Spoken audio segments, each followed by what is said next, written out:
Assalamualaikum warahmatullahi wabarakatuh. Hai everyone, bagaimana kabar kalian hari ini? Pada hari ini, kami dari kelompok 1 akan menyampaikan materi tentang perkembangan emosi. Simak baik-baik video dan materi dari kami ini ya. Yang pertama, saya akan menjelaskan apa itu perkembangan dan apa itu emosi. Perkembangan atau development adalah bertambahnya kemampuan dalam struktur dan fungsi tubuh yang lebih kompleks dalam pola yang teratur dan dapat diramalkan sebagai hasil dari proses pematangan. Di sini menyangkut adanya proses diferensiasi dari sel-sel tubuh, jaringan tubuh, organ-organ, dan sistem organ yang berkembang sedemikian rupa sehingga masing-masing dapat memenuhi fungsinya. Termasuk juga pengembangan emosi, intelektual, dan tingkah laku sebagai hasil interaksi dengan lingkungannya. Perkembangan dapat diartikan sebagai perubahan yang progresif dan kontinu atau berkesinambungan dalam diri individu dari mulai lahir sampai meninggal. Pengertian lain dari perkembangan adalah perubahan-perubahan yang dialami individu atau organisme menuju tingkat kedewasaannya atau kematangannya yang berlangsung secara sistematis, progresif, dan berkesinambungan baik menyangkut fisik maupun psikis. Selanjutnya ada emosi. Emosi berasal dari kata emotion dalam Kamus Bahasa Inggris, memiliki arti perasaan hati, sehingga dalam ilmu kependidikan, perkembangan emosi merupakan suatu perubahan kualitas pada perasaan hati seorang individu. Istilah emosi berasal dari kata emotus atau emover atau mencerca, yang berarti sesuatu yang mendorong terhadap sesuatu. Misal, emosi gembira mendorong untuk tertawa, atau dengan perkataan lain, emosi didefinisikan sebagai suatu keadaan gejolak penyesuaian diri yang berasal dari dalam dan melibatkan hampir keseluruhan diri individu. Menurut Sarlito Wirawan Sartono berpendapat bahwa emosi merupakan setiap keadaan pada diri seseorang yang disertai warna efektif. Yang dimaksud warna efektif ini adalah perasaan-perasaan tertentu yang dialami pada saat menghadapi suatu situasi tertentu. Contohnya gembira, bahagia, takut, dan lain-lain. Sedangkan menurut Goleman, bahasa emosi merujuk pada suatu perasaan atau pikiran. Pikiran khasnya suatu keadaan biologis dan psikologis serta rangkaian kecenderungan untuk bertindak. Dapat disimpulkan, emosi merupakan perasaan intens yang ditunjukkan kepada seseorang atau sesuatu. Emosi merupakan reaksi terhadap seseorang atau perihal sahnya. Emosi bisa ditunjukkan ketika merasa senang mengenai sesuatu, marah kepada seseorang, ataupun takut terhadap sesuatu. Lalu selanjutnya ada tahap perkembangan anak berdasarkan usia. Yang pertama ada periode prenatal, yaitu masa perkembangan yang terjadi di dalam rahim ibu, mulai dari pembuahan hingga kelahiran. Yang kedua masa bayi, yang terbagi atas masa neonatal 0-2 minggu dan masa bayi 2 minggu sampai 2 tahun. Yang ketiga ada masa kanak-kanak, yang terbagi atas masa prasekolah 2-6 tahun dan masa sekolah dasar 6-12 tahun. Selanjutnya ada perkembangan emosi. Perkembangan emosi adalah salah satu bentuk perkembangan yang akan dialami oleh setiap manusia dalam kehidupannya, dan hal tersebut akan terjadi sejak masa bayi hingga masa tua. Perkembangan emosi adalah hal yang wajar dialami oleh setiap manusia, terlebih pada anak, karena banyak hal baru yang akan dialami oleh anak, dan hal tersebut memungkinkan anak merasakan berbagai emosi yang baru mereka rasakan pertama kali dalam hidupnya. Emosi adalah hal yang tidak dapat terpisahkan dari kehidupan manusia dalam berinteraksi dengan lingkungan. Hal tersebut berperan penting dalam keadaan diri seseorang, dan manusia merasakan emosi tertentu setiap saat dalam kehidupannya. Sehubungan dengan hal tersebut, perlu adanya perhatian lebih mengenai emosi pada manusia, khususnya anak usia pertengahan, yang akan sering menjumpai beragam emosi baru untuk pertama kalinya. Kembangan emosi mengacu pada reaksi anak terhadap berbagai perasaan yang dialami setiap hari dan membawa pengaruh besar terhadap cara pandang menyelesaikan masalah, mengambil keputusan, tingkah laku, dan menikmati hidup sebagai orang dewasa kelak.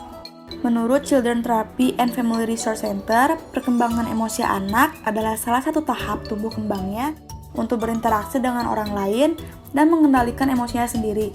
Dalam perkembangan ini, anak belajar menjalin hubungan dengan teman dan lingkungannya. Menurut Boyden, karakteristik perkembangan emosional anak memiliki keinginan untuk menyenangkan hati teman, sudah lebih mampu mengikuti aturan, sudah lebih mandiri di satu sisi, namun juga menunjukkan ketergantungan di sisi lain, dan juga lebih mampu membaca situasi. Fase perkembangan emosi pada anak. 1. Bayi hingga 18 bulan.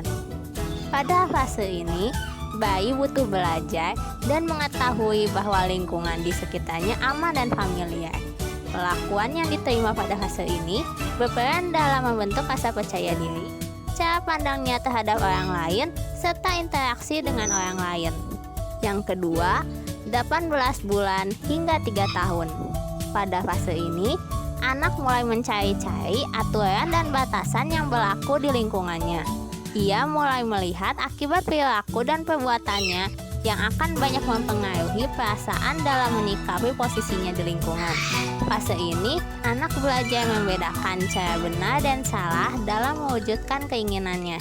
Yang ketiga, 3 tahun hingga 5 tahun. Pada fase ini, anak mulai mempelajari kemampuan untuk mengambil inisiatif sendiri. Anak mulai belajar dan menjalin hubungan pertemanan yang baik dengan anak lain, bergurau dan melucu, serta mulai mampu merasakan apa yang dirasakan orang lain. Yang keempat, 5 hingga 12 tahun. Pada usia 5-6, anak mulai mempelajari kaidah dan aturan yang berlaku. Pada usia 7-8 tahun, perkembangan emosi pada masa ini, anak telah menginternalisasikan rasa malu dan bangga. Pada usia 9-10 tahun, anak dapat mengatur ekspresi emosi dalam situasi sosial dan dapat berespon terhadap distres emosional yang terjadi pada orang lain.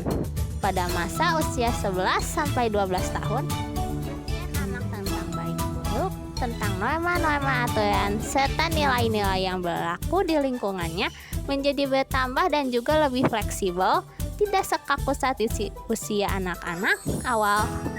Mereka mulai memahami bahwa penilaian baik buruk atau aturan-aturan dapat diubah tergantung dari keadaan atau situasi munculnya perilaku tersebut. Fungsi dan peranan emosi. 1. Merupakan bentuk komunikasi. 2. Emosi berperan dalam mempengaruhi kepribadian dan penyesuaian diri anak dengan lingkungan sosialnya. 3. Emosi dapat mempengaruhi iklim psikologis lingkungan. 4. Tingkah laku yang sama dan ditampilkan secara berulang dapat menjadi satu kebiasaan. 5. Ketegangan emosi yang dimiliki anak dapat menghambat aktivitas motorik dan mental anak. Ciri khas emosi pada anak. 1. Emosi yang kuat. Anak kecil bereaksi dengan intensitas yang sama, baik terhadap situasi yang remeh maupun yang serius. Anak para remaja bahkan bereaksi dengan emosi yang kuat terhadap hal-hal yang tampaknya bagi orang dewasa merupakan soal yang sepele. 2. Emosi seringkali tampak. Anak-anak seringkali memperlihatkan emosi yang meningkat dan mereka menjumpai bahwa ledakan emosional seringkali mengakibatkan hukuman, sehingga mereka belajar untuk menyesuaikan diri dengan situasi yang membangkitkan emosi. Kemudian, mereka akan berusaha mengekang ledakan emosi mereka atau bereaksi dengan cara yang lebih dapat diterima. 3. Emosi bersifat sementara. Peralihan yang cepat pada anak-anak kecil dari tertawa, kemudian menangis, atau dari marah ke tersenyum, atau dari cemburu ke rasa sayang merupakan akibat dari 3 faktor, yaitu 1. Membersihkan sistem emosi yang terpendam dengan ekspresi terus terang. 2. Kekurang sempurnaan pemahaman terhadap situasi yang terjadi. 3. Tentang perhatian yang pendek. Yang keempat dari ciri khas emosi pada anak, yaitu reaksi mencerminkan individualitas. Semua bayi yang baru lahir mempunyai pola reaksi yang sama. Secara bertahap dengan adanya pengaruh faktor belajar dan lingkungan, perilaku yang menyertai berbagai macam emosi semakin diindividualisasikan. 5. Emosi berubah kekuatannya. Dengan meningkatnya usia anak, pada usia tertentu, emosi yang sangat kuat berkurang kekuatannya, sedangkan emosi lainnya yang tadinya lemah berubah menjadi kuat. Variasi ini sebagian disebabkan oleh perubahan dorongan, sebagian oleh perkembangan intelektual, dan sebagian lagi oleh perubahan minat dan nilai. 6. Emosi dapat diketahui melalui gejala perilaku. Anak-anak mungkin tidak memperlihatkan reaksi emosional mereka secara langsung, tetapi mereka memperlihatkannya secara tidak langsung melalui berbagai sikap yang mereka tunjukkan. Oke, sekarang aku Sylvia akan menjelaskan tentang tingkat kestabilan emosi. Yang pertama ada emosi stabil. Pada seseorang yang mempunyai emosi stabil, mempunyai kecenderungan percaya diri, cermat, kukuh. Mereka selalu menjaga pikiran walaupun dalam keadaan kritis, sedangkan orang-orang di sekitar kehilangan kendali.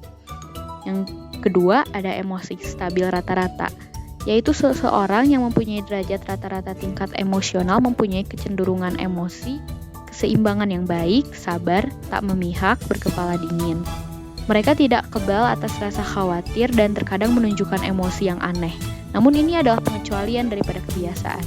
Yang terakhir ada emosi labil, yaitu di mana seseorang yang mempunyai emosi yang labil, tergesa-gesa, bernafsu, sentimental, mudah tergugah, khawatir, dan bimbang.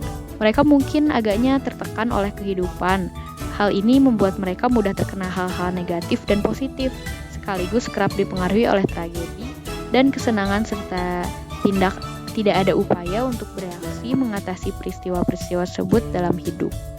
Selanjutnya ada faktor-faktor yang mempengaruhi perkembangan emosi pada anak. Yang pertama ada keadaan anak. Keadaan individu pada anak, misalnya cacat tubuh ataupun kekurangan pada diri anak akan sangat mempengaruhi perkembangan emosional. Bahkan akan berdampak lebih jauh pada kepribadian anak, misalnya rendah diri, mudah tersinggung, atau menarik diri dari lingkungannya. Yang kedua ada faktor belajar. Di faktor belajar ini ada beberapa perkembangan emosi, antara lain 1, belajar dengan coba-coba. Anak belajar dengan coba-coba untuk mengekspresikan emosinya dalam bentuk perilaku yang memberi pemuasan sedikit atau sama sekali tidak memberi kepuasan. Yang kedua ada belajar dengan meniru. Dengan cara meniru dan mengamati hal-hal yang membangkitkan emosi orang lain, anak bereaksi dengan emosi dan metode yang sama dengan orang-orang yang diamati. Yang ketiga ada belajar dengan mempersamakan diri. Anak meniru reaksi emosional orang lain yang tergugah oleh rangsangan yang sama dengan rangsangan yang telah membangkitkan emosi orang yang ditiru. Di sini anak hanya meniru orang yang dikagumi dan mempunyai ikatan emosional yang kuat dengannya. Yang keempat ada belajar melalui pengondisian. Dengan metode ini, objek situasi yang mulanya gagal memancing reaksi emosional kemudian berhasil dengan cara asosiasi. Pengondisian terjadi dengan mudah dan cepat pada awal kehidupan karena anak kecil kurang mengenal betapa tidak rasionalnya reaksi mereka. Yang kelima ada belajar dengan bimbingan dan pengawasan. Anak diajarkan cara bereaksi yang dapat diterima jika suatu emosi terangsang. Dengan pelatihan, anak-anak dirangsang untuk bereaksi terhadap rangsangan yang biasanya membangkitkan emosi yang menyenangkan dan dicegah agar tidak bereaksi secara emosional terhadap rangsangan yang membangkitkan emosi yang tidak menyenangkan. Lalu selanjutnya ada konflik-konflik dalam proses perkembangan. Setiap anak melalui berbagai konflik dalam menjalani fase-fase perkembangan yang pada umumnya dapat dilalui dengan sukses. Namun jika anak tidak dapat mengamati konflik-konflik tersebut, biasanya mengalami gangguan-gangguan emosi. Selanjutnya ada lingkungan keluarga. Salah satu fungsi keluarga adalah sosialisasi nilai keluarga mengenai bagaimana anak bersikap dan berperilaku. Keluarga adalah lembaga yang pertama kali mengajarkan individu melalui contoh yang diberikan oleh orang tua. Bagaimana individu mengeksplorasi emosinya, keluarga merupakan lingkungan pertama dan utama bagi perkembangan anak. Keluarga sangat berfungsi dalam menanamkan dasar-dasar pengalaman emosi, karena di sanalah pengalaman pertama yang didapatkan oleh anak. Selanjutnya ada pola emosi pada anak menurut Syamsu 2008. Yang pertama ada rasa takut. Takut yaitu perasaan terancam oleh suatu objek yang membahayakan. Rasa takut terhadap sesuatu berlangsung melalui tahapan-tahapan berikut ini. Yang pertama ada mula-mula tidak takut karena anak belum sanggup melihat kemungkinan yang terdapat pada objek. Yang kedua, timbulnya rasa takut setelah mengenal bahaya. Dan yang terakhir, rasa takut biasanya hilang kembali setelah mengetahui cara-cara menghindari bahaya. Yang kedua ada rasa malu. Rasa malu merupakan bentuk ketakutan yang ditandai oleh penarikan diri dari hubungan dengan orang lain yang tidak dikenal atau tidak sering berjumpa. Yang ketiga ada rasa canggung. Seperti halnya rasa malu, rasa canggung adalah reaksi takut terhadap manusia. Bukan ada objek atau situasi, rasa canggung berbeda dengan rasa malu. Dalam hal bahwa kecanggungan tidak disebabkan oleh adanya orang yang tidak dikenal atau orang yang sudah dikenal yang memakai pakaian tidak seperti biasanya, tetapi lebih disebabkan oleh keraguan-raguan tentang penilaian orang lain terhadap perilaku atau diri seseorang. Oleh karena itu, rasa canggung merupakan keadaan khawatir yang menyangkut kesadaran diri. Selanjutnya ada rasa khawatir. Rasa khawatir biasanya dijelaskan sebagai khayalan ketakutan atau gelisah tanpa alasan. Tidak seperti ketakutan yang nyata, rasa khawatir tidak langsung ditimbulkan oleh rangsangan dalam lingkungan, tetapi merupakan produk pikiran anak itu sendiri. Selanjutnya ada rasa cemas. Rasa cemas ialah keadaan mental yang tidak enak berkenaan dengan sakit yang mengancam atau yang dibayangkan. Rasa cemas ditandai oleh kekhawatiran, ketidakenakan, dan merasa yang tidak baik yang tidak dapat dihindari oleh seseorang, disertai dengan perasaan tidak berdaya karena merasa menemui jalan buntu, dan disertai pula dengan ketidakmampuan menemukan pemecahan masalah yang dicapai. Selanjutnya ada rasa marah. Rasa marah adalah ekspresi yang lebih sering diungkapkan pada masa kanak-kanak jika dibandingkan dengan rasa takut. Alasannya ialah karena rangsangan yang menimbulkan rasa marah lebih banyak, dan pada usia dini anak-anak mengetahui bahwa kemarahan merupakan cara yang efektif untuk memperoleh perhatian atau memenuhi keinginan mereka. Selanjutnya ada rasa cemburu. Rasa cemburu adalah reaksi normal terhadap kehilangan kasih sayang yang nyata dibayangkan atau ancaman kehilangan kasih sayang. Selanjutnya ada duka cita. Duka cita adalah trauma psikis, suatu kesengsaraan emosional yang disebabkan oleh hilangnya sesuatu yang dicintai. Keingintahuan. Rangsangan yang menimbulkan keingintahuan anak-anak sangat banyak. Anak-anak menaruh minat terhadap segala sesuatu di lingkungan mereka, termasuk diri sendiri. Dan yang terakhir ada kegembiraan. Kegembiraan adalah emosi yang menyenangkan yang juga dikenal dengan keriangan, kesenangan, atau kebahagiaan. Baik, selanjutnya, upaya yang dapat dilakukan oleh orang tua dalam tugas perkembangan emosional adalah yang pertama, menjadi teladan. Menjadi teladan, menurut teori sosial kognitif mengatakan bahwa anak tidak hanya belajar dari apa yang mereka dengar dan baca, namun juga dari apa yang mereka observasi. Untuk mengajarkan penguasaan emosi pada anak, orang tua terlebih dahulu perlu menjadi teladan untuk mencontohkan kecerdasan emosi yang konstruktif. Sebagai contoh, saat menghadapi stres dalam bekerja. Kemampuan orang tua untuk mengontrol dan menghadapi stres tersebut akan dipelajari oleh anak. Bagi anak yang terbiasa melihat orang tua melampiaskan kemarahan yang meledak-ledak di rumah, mereka akan cenderung merasa bahwa melampiaskan amarah yang meledak-ledak adalah hal yang biasa. Kemudian yang kedua, mendorong dan memotivasi. Ketika anak mulai mencoba meniru perilaku orang tua dalam mengontrol emosi, ada kalanya mereka gagal pada percobaan-percobaan awal. Agar anak berhenti mencoba, bahkan saat mereka tidak bisa, orang tua tetap harus mendorong mereka untuk terus mencoba. Kecerdasan emosi dapat dilatih dan dikembangkan. Dengan demikian, anak akan dapat menguasai kemampuan tersebut jika terus berlatih. Kemudian yang ketiga, memfasilitasi. Tidak cukup hanya dengan menjadi teladan dan memotivasi, ada kalanya orang tua perlu memfasilitasi anak dalam proses pembelajarannya. Contoh memfasilitasi pembelajaran kecerdasan emosi pada anak adalah dengan menjelaskan dan menanamkan pengertian mengenai perilaku atau situasi tertentu. Sebagai contoh, saat anak merasa ingin merengek-rengek di tempat umum, orang tua perlu menjelaskan mengapa perilaku tersebut tidak baik dan memberikan masukan bagaimana sebaiknya mereka menanggapi situasi yang mereka hadapi. Kemudian, memberikan reward dan konsekuensi. Memberikan reward pada perilaku tertentu akan mendorong anak untuk mengulangi perilaku tersebut. Demikian juga konsekuensi akan mengurangi kecenderungan anak melakukan perilaku tertentu. Oleh sebab itu, orang tua perlu mengapresiasi perilaku anak yang mencerminkan kecerdasan emosional dengan positif dan memberikan konsekuensi pada perilaku yang ingin dihentikan. Tujuannya adalah agar anak bisa mengetahui bahwa apa baik dan tidak baik untuk diulangi lagi.